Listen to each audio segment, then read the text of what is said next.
Notre question du jour, comment Dieu considère la croix?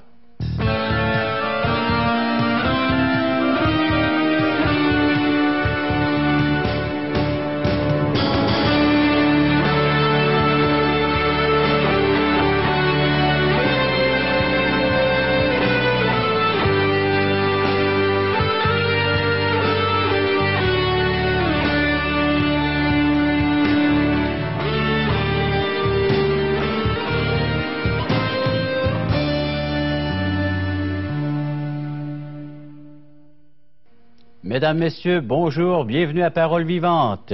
Nous vous accueillons et merci de nous accueillir chez vous. Donc, aujourd'hui, on va considérer la croix du point de vue de Dieu. Comment Dieu considère-t-il la croix? Mais avant de répondre à cette question, j'aimerais vous dire que nous avons une émission qui va déborder. En plus de répondre à cette question avec l'aide d'un invité, nous allons avoir un chant qui va nous donner un temps de réflexion sur le grand thème d'aujourd'hui qui sera abordé sur la croix, vue selon Dieu. Et en plus, bien, nous allons visiter en Europe. Oui, nous allons voir ce qui s'est passé avec l'équipe d'Aujourd'hui l'Espoir, l'équipe, donc une partie de l'équipe de l'émission Parole Vivante qui s'est envolée vers l'Europe dans le courant de l'été, qui est revenue, qui va nous donner un compte rendu de ce qui s'est passé là-bas en Belgique et en France. En plus, vous êtes invités à participer à l'émission. Comment? En nous écrivant par courriel. Alors donc, www.espoir.ca. Vous nous rejoignez en tout temps et vous nous faites la demande, en plus de faire part de vos commentaires et questions, la demande de notre littérature qu'on offre tout à fait gratuitement. Premièrement, question fondamentale. Qui est Dieu? Comment est-ce que Dieu parle? S'il a des choses importantes à nous dire, comment l'écouter? Qui suis-je? Voici ce que nous offrons, les réponses à ces grandes questions existentielles. En plus, vous avez Aujourd'hui l'Espoir, c'est Jésus. Un petit tract, un petit traité, mais qui en dit long. Pourquoi? Parce que ce sont des textes bibliques, inspirés par Dieu, tirés de la parole de Dieu, de la Bible. Alors, vous pourrez vérifier à la maison à partir de votre Bible. Et si vous n'avez pas encore une portion des Saintes Écritures, nous vous offrons un livre du Nouveau Testament, l'Évangile selon Jean. Alors, tout à fait gratuitement, vous nous en faites la demande et vous pouvez nous faire part par le fait même de vos commentaires suite à l'écoute de ces émissions Paroles Vivantes. C'est maintenant l'heure de passer à cette grande question. Comment Dieu voit-il cette croix? Avec l'aide d'un invité, M. l'abbé. René, bonjour. Bonjour, Réjean. C'est la question à laquelle on voudrait que tu répondes aujourd'hui. Comment Dieu considère-t-il la croix? Si on pouvait se placer, prendre notre envol et voir du ciel vers le bas, nous verrions comment Dieu aime le monde. Dieu est du côté de sa création et il aime et la manifestation de son amour et de sa justice, nous allons voir, est dans cette croix. Dieu voit la croix comme l'instrument fondamental qui va pouvoir attacher l'homme à Dieu. On a vu dans un premier volet, un premier temps, comment est-ce que la croix manifestait et démontrait la cruauté, la dureté du cœur de l'être humain. Quand on regarde du point de vue humain, la croix est un objet infâme, un objet de rejet, de honte, de mort. Mais du point de vue de Dieu, Dieu s'est servi de la méchanceté des hommes pour nous donner un salut merveilleux. Et manifester son amour. Hein? Oui. Je pense à ce merveilleux texte de Jean, chapitre 3, verset 16, qui nous dit « Car Dieu a tant aimé le monde. » Qu'il a donné son Fils unique. Jésus, afin que quiconque croit en lui ne périsse point, mais qu'il ait la vie éternelle. C'est ce que nous vous souhaitons, c'est le désir de notre cœur, ce sont nos prières même, que vous ayez en votre possession cette vie éternelle. Alors on revient avec la réponse à la question. Parole Vivante vous invite à participer à l'un des nombreux merveilleux déjeuners de l'espoir. Ces déjeuners ont lieu dans plusieurs restaurants réputés de la région et vous sont offerts gratuitement. Venez entendre le témoignage d'une vie transformée par la puissance de Dieu. Pour connaître les détails concernant l'endroit, la date et l'heure pour votre région, composez le 1-877-537-7647 ou notre site web www.espoir.ca.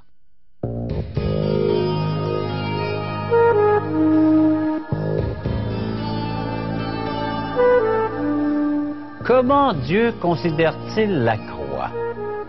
Après cette émission, j'espère que la croix deviendra aussi importante dans votre cœur qu'elle l'est dans le cœur de notre grand Dieu, n'est-ce pas, René? Certainement, certainement. La croix est précieuse. Alors, démontre-nous que cette croix est importante aux yeux de Dieu. On voit bien la croix, on est en 2005 après Jésus-Christ. La croix, certainement, est un événement unique, est un événement absolument ultime dans l'histoire humaine. On peut l'avoir regardé d'abord d'une perspective humaine, en voyant comment elle était la manifestation de toute la méchanceté humaine.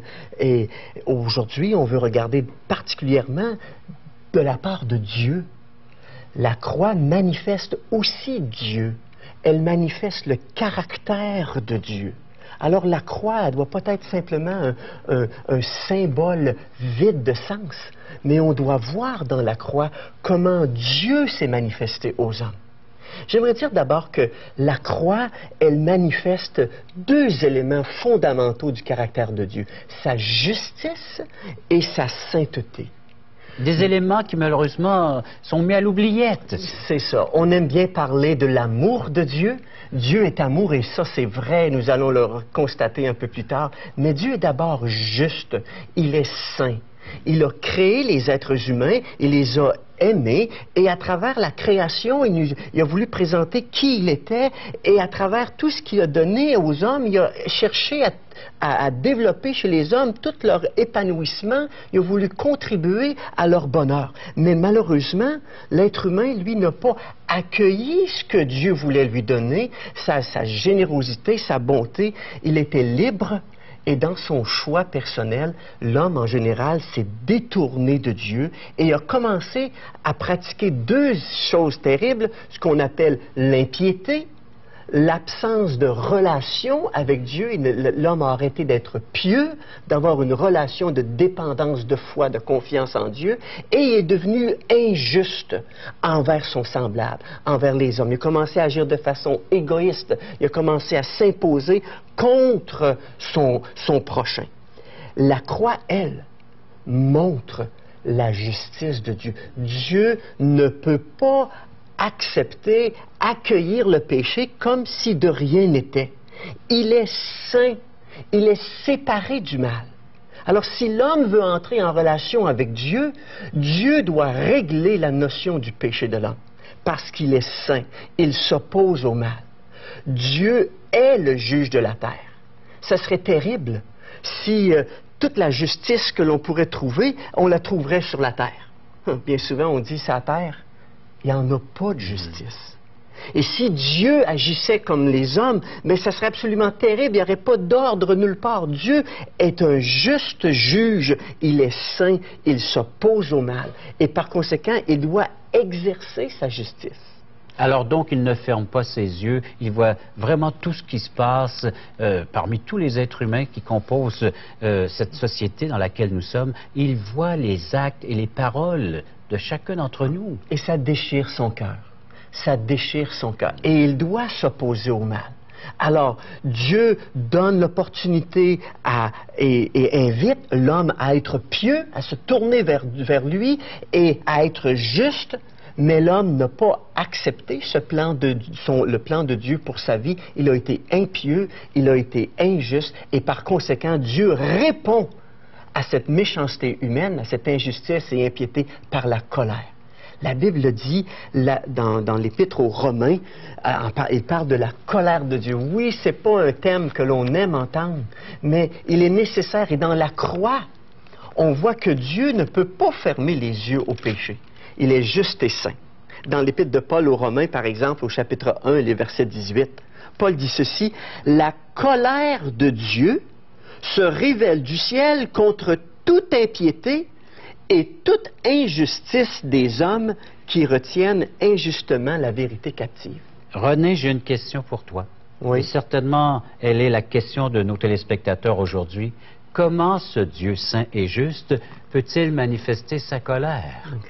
Quelquefois, les gens pensent, s'il m'arrive quelque chose, un malheur, ben c'est Dieu du ciel qui me court après pour me frapper avec un bâton de baseball. Ou le fer à cheval qui se décroche du mur ou d'un cadre qui me tombe sur la tête. C'est ça. Dieu ne manifeste pas sa colère comme ça.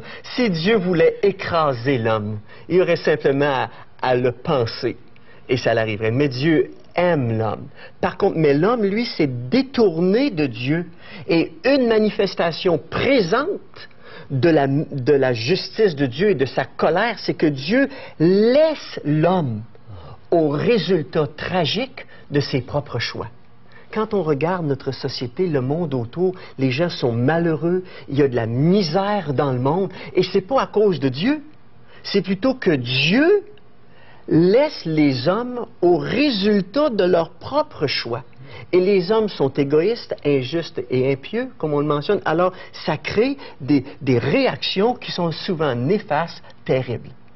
Dieu laisse l'homme avec les résultats de son péché. Ça, c'est dans le temps présent. Ou en d'autres mots, on lit, entre autres, en Romains, chapitre 1er, où Dieu a livré les hommes. C'est ça. Il a livré à leur convoitise personnelle. Il a livré à leur passion infâme. Il les laisse au résultat du choix de leur cœur. Mais ça, c'est dans le présent. L'homme, Dieu continue à l'inviter à venir à lui.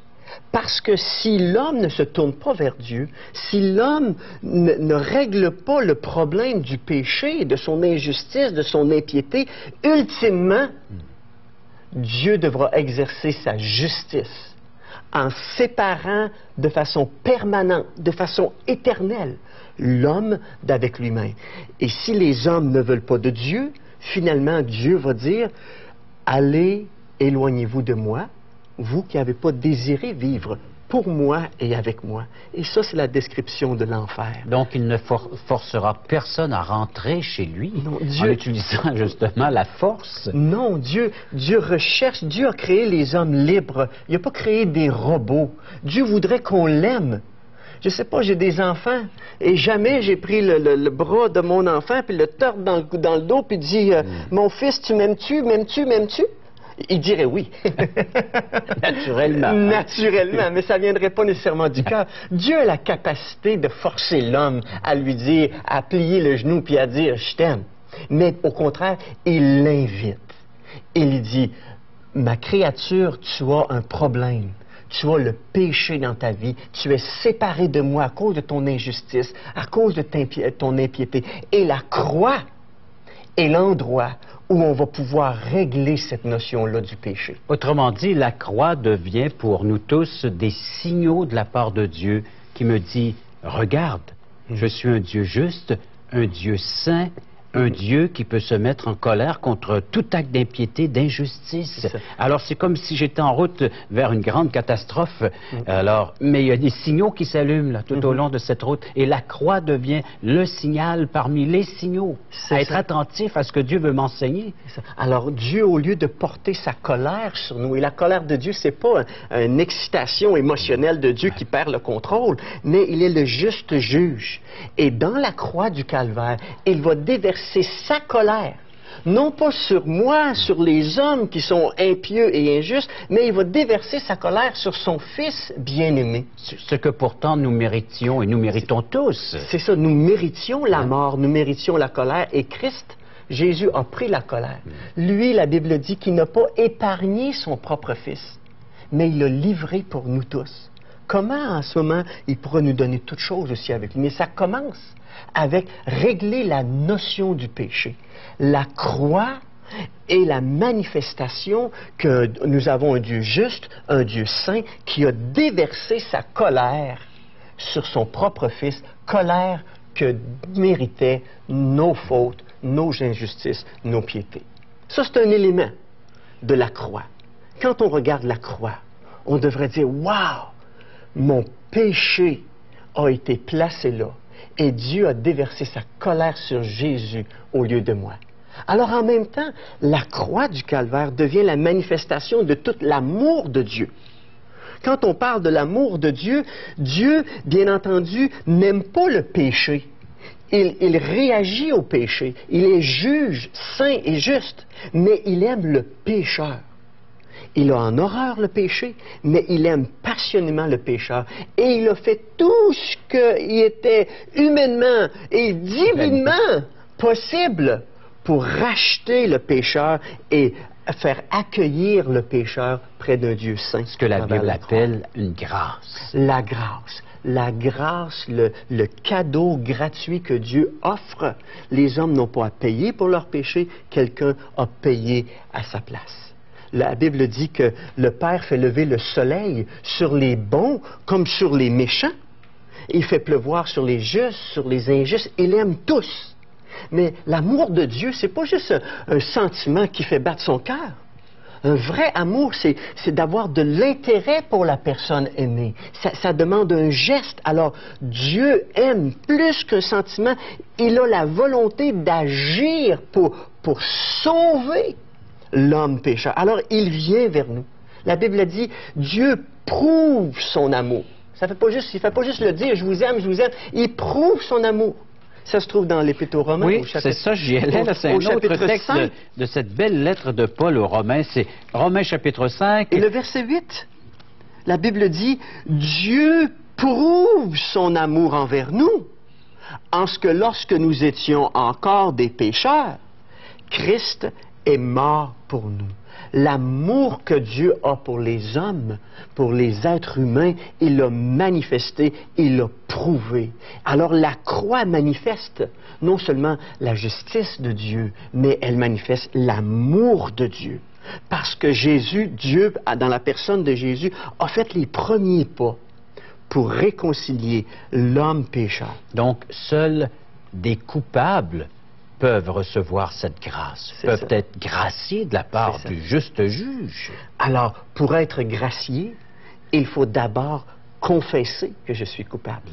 Il faut dire à Dieu, oui, c'est moi qui est injuste, c'est moi qui est impieux, c'est moi qui n'ai pas essayé de vivre selon tes standards. Et qui méritait ce que Jésus a subi à la croix. Et qui mérite le châtiment.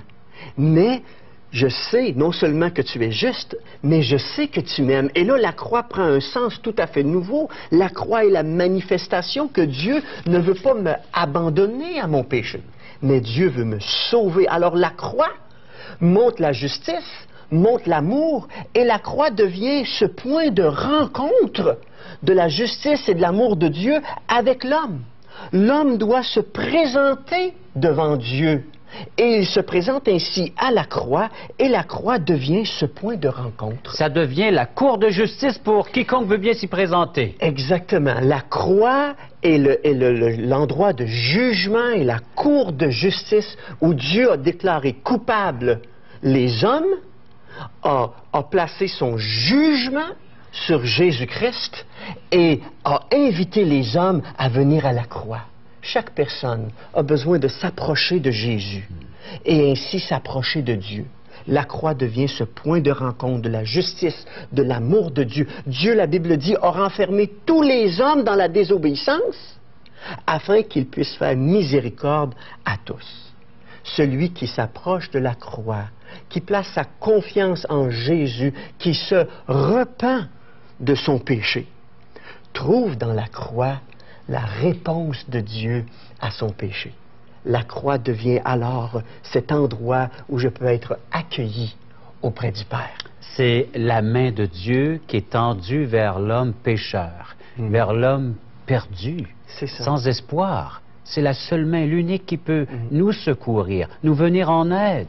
Alors si les hommes essaient souvent de monter au ciel par leur propre péché, par leurs propres moyens, ils sont incapables. Ils ont besoin de se décharger de leurs péchés. Ils se déchargent à la croix.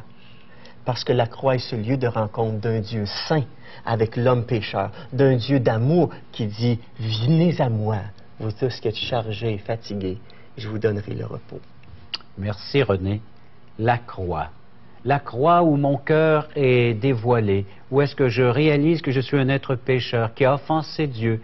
La croix, aujourd'hui, me dit qu'il y a un moyen de salut, de délivrance pour tout cela. Oui, Dieu est saint, Dieu est juste, mais il est amour. Et une preuve de son amour, c'est cette croix. Cette croix nous est chère à nous chrétiens. Est-elle chère pour toi, ami?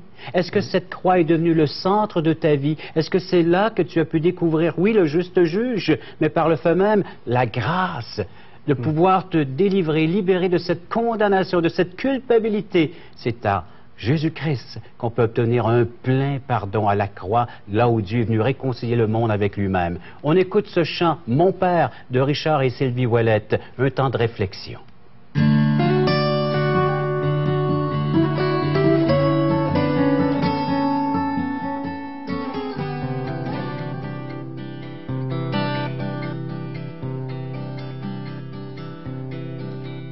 Notre Père, je voudrais te bénir, te donner ma vie, mon temps et toutes mes pensées, les voici. Ô Jésus, je voudrais te servir, te donner ma vie, mon temps et tout mon passé, les voici.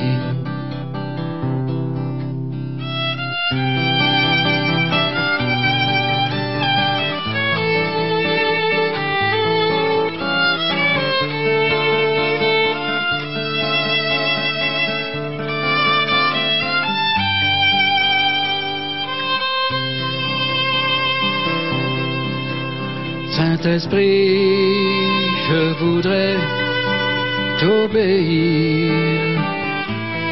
te donner ma vie, mon temps et tous mes désirs, les voici.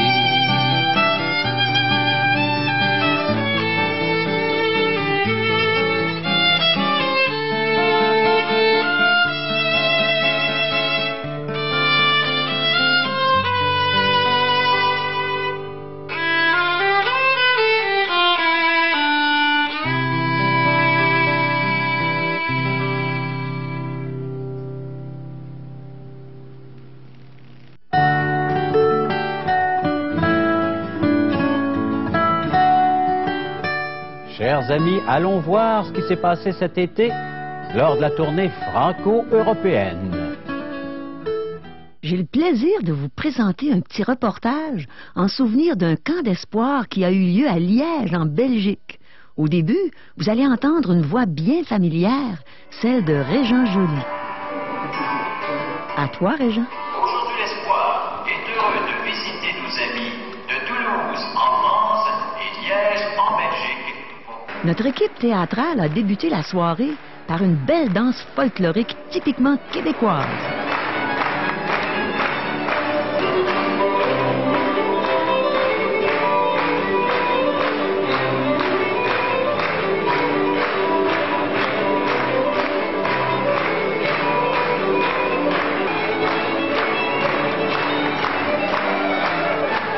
On peut voir plusieurs jeunes Québécois qui ont présenté des sketchs très touchants. Des mains faites pour défendre.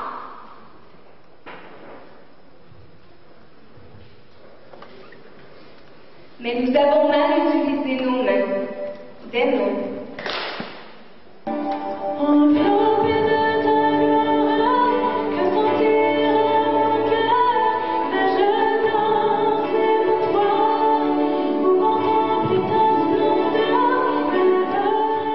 Vous venez d'entendre la voix angélique de Corinne Langtin.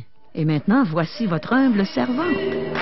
Que l'on s'aime, car Jésus est l'amour, c'est avec joie que l'on Me voici entouré du groupe Vent d'Espoir.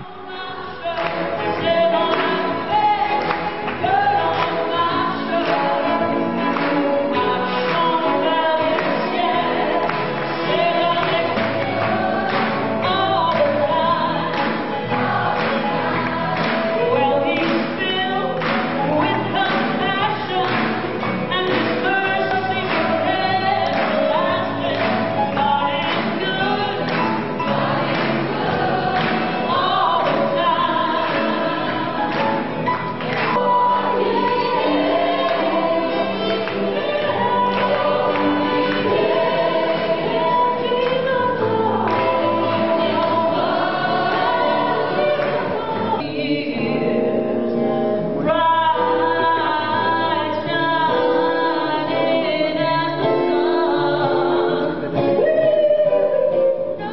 Voici Robert Goulet, notre directeur musical.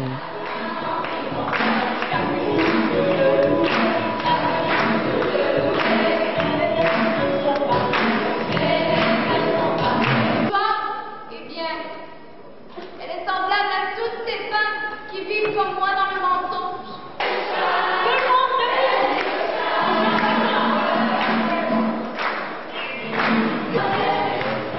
On a eu une très belle soirée. Beaucoup de gens ont été touchés par le message de l'Évangile. On a élevé le beau nom de Jésus.